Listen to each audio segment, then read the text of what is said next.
Hi, today in front of me Xiaomi Redmi 12C and I'll show you how to mute ringtone on this device.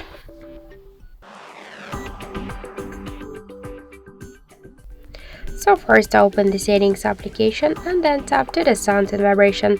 Here you'll see ringtone volume panel, and just to mute ringtone we should slide to the left side this volume panel.